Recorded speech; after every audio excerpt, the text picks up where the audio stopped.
MAZI, the Fulani conquest seems to be alive just as in the 18th century under the Uthman Dan Fodio Empire. We can see today that the Fulanis are not joking. They are doing everything possible to have an incursion into the southern Nigeria. Now they have a presence in the southwest, and also they are already having a soft inroad into the southeast.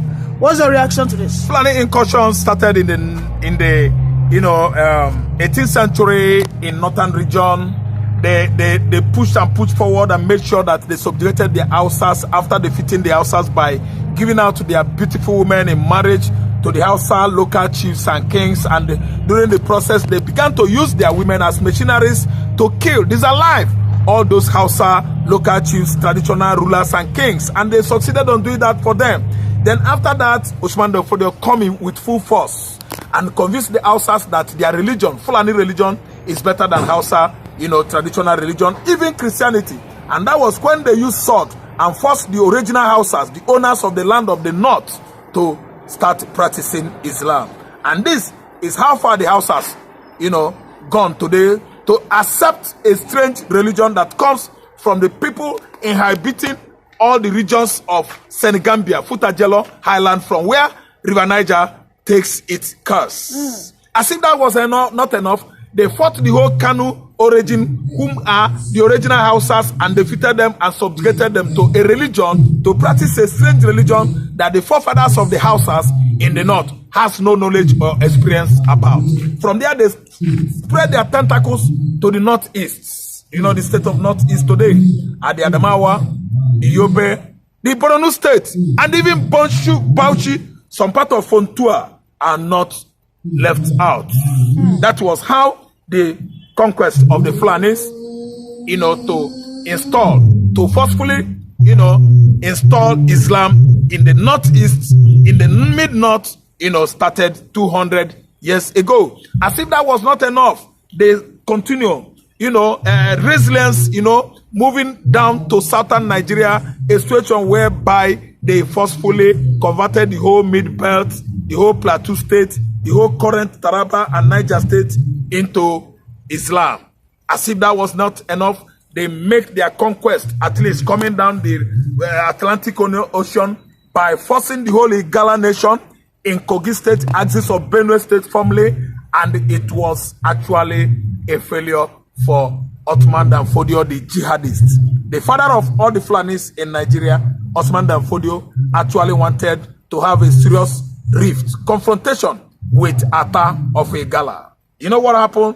Atta of Igala actually proved to him that he, Atta, is the paramount royal traditional chief in Nigeria then, many centuries ago. It stretched across from 16th century, 17th century, 18th century, till our current time. Atta of Igala is the head. It is not by making mouth. It is not by sending Sheikh Gumi, Muhammad Buhari, El Rufai, Chetima, and all their cronies, all their camps, all their, let me say, foot soldiers, to be making noise, confusing the Yorubas, to accept Sharia and Islam. No, it is by whom you are, from God. Atta of Igala proved it by doing what? Resisting Uthman Dan Fodio with everything within his reach and strength and royal power. Do you know what happened? Uthman Dan Fodio pushed forward, trying to convince the Igalas that their own traditional worship is better than Igala traditional worship. What do you know? And how did you do it? And how could you just come and impose your own religion on someone that doesn't know anything about your religion? That was how Atta of Igala prevailed on Fulani conquests of Islamization during the 18th century. Game over for Uthman Dan Fodio. Uthman Dan Fodio was, let me say, demised, disallived, beheaded by Atta of Igala. And that was the end of the man whose Fulani conquest, Islamization, let me say, conquest process of Islamization that started from axis of Senegambia across Burkina Faso, the Upper Volta, to the Chad as a country, down to Kanu, Sokoto, even Borno State, if not that they work hard and convince Uthman Dan Fodio that they migrated from Yemen, that they know Islam before the Fulani. That was how Idris Saloma resisted the Fulanis. I don't know whether you read the history. And the Osman Dan Fodio was disallowed, ended today by Ata of Igala. They failed, but still, being that Fulani is a stubborn tribe, they insisted on conquering southern Nigeria. That was how they came to Afonja, Obafonja of Kwara, Ilorin, sorry. And Obafonja yielded in because the Osman Dan Fodio of a man know the best trick how to get the black Negroes. Negro tribe like Yoruba, they like beautiful women. Osman Dan Fodio used their beautiful Fulani women with pointed nose and seduce the Ilorin people, and they begin to live and mingle with Oba Afonja of Ilorin. Within a short time, after inviting many of his kinsmen, I mean Osman Dan Fodio, with their animals, cows, they deceived the Oba of Ilorin, Oba Afonja, and do what? And disallow him, buy him. And today, there is nothing like Oba Chief in Ilorin. Fulani took over Ilorin, infiltrated them, marginalized them, suppressed them, exploited them by convincing them that Emiracy is the best for them. That's why you don't have Oba of Ilorin. What you have today is the Emir of Ilorin in Yoruba land. What a dangerous chain. Because Yorubas should have had their own Oba in Ilorin today. And that's why you see Islam waxing strong from 18th century where there's an alleged axis of Kwara State till date. Where there's an alleged report going on in Imo State, where it is said that the current governor of Imo State welcomes the establishment of Sharia, you know, from the axis of Mbise towards upwards, northern Imo, then maybe towards Enugu and then Ebonyi, that it is welcomed. What's your reaction? Thank you so much. That's and why is it? Hope. Why is Uzodinma having this? Should I say union with the Fulani? Thank you. Hope Uzodinma's relationship with the Fulani oligarch in the north started in 2019 when it was obvious that he contested election. His party was, I think, APC with PDP, with MPP and the rest of the political party, platform in Imo State. And it happened that Hope Uzodinma was the fourth. His party, APC, came fourth. Do you know what happened? Hope Uzodinma invited the Fulanis who made him governor till today. That was late Abakiari. Yeah.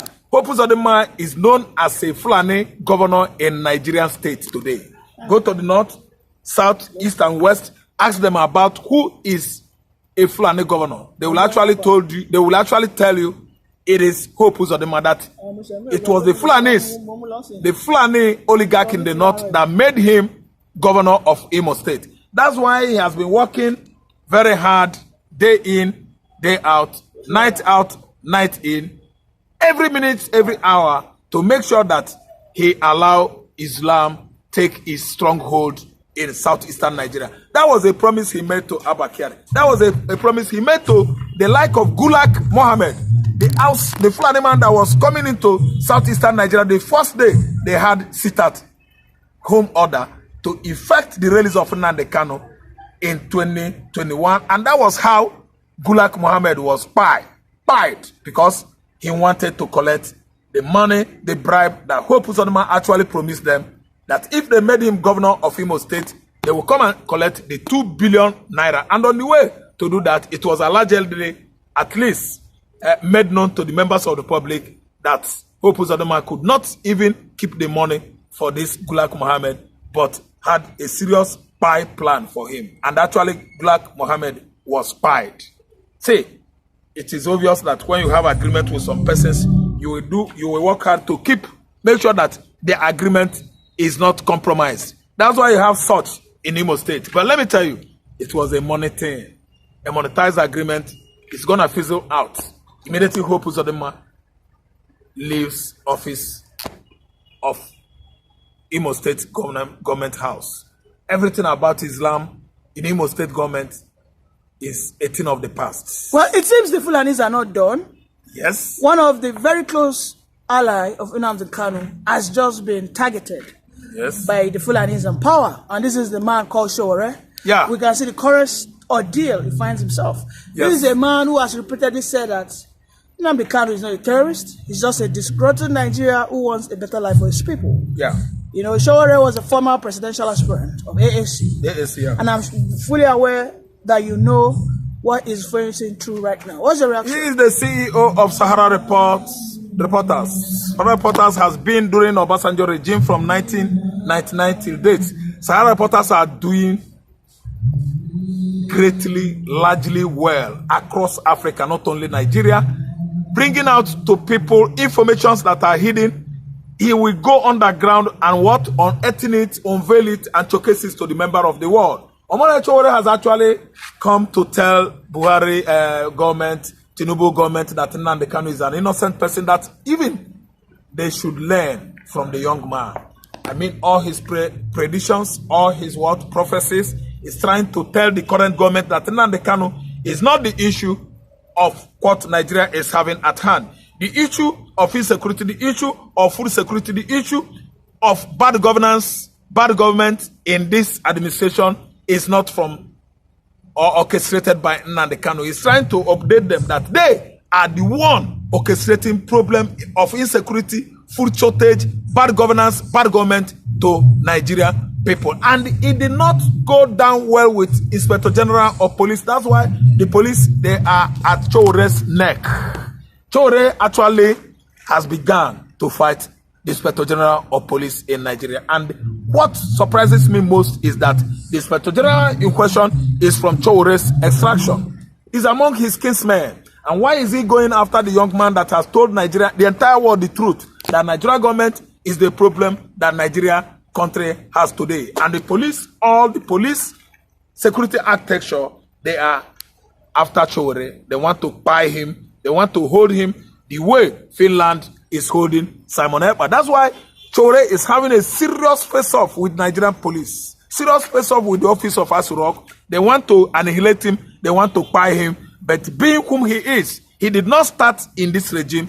He did not start last year. Sowore actually started before Goodluck Jonathan, and he did well. He was even fighting the military junta administration of Abacha in the past, and he prevailed. So when you talk about this current government, I think that Sowore successfully is a man I know that Tinubu can never ever hold. Tinubu can never prevail on him. Thank you. Tinubu has succumbed. Administration of Tinubu has succumbed to Sowore's pressure. Come what may, willy-nilly, Sowore is on top of everything. No matter the subversive forces Tinubu thinks he wants to use, the voice of the common man will not be silent. Thank you, Mr. Raf, for that brilliant submission. You're welcome.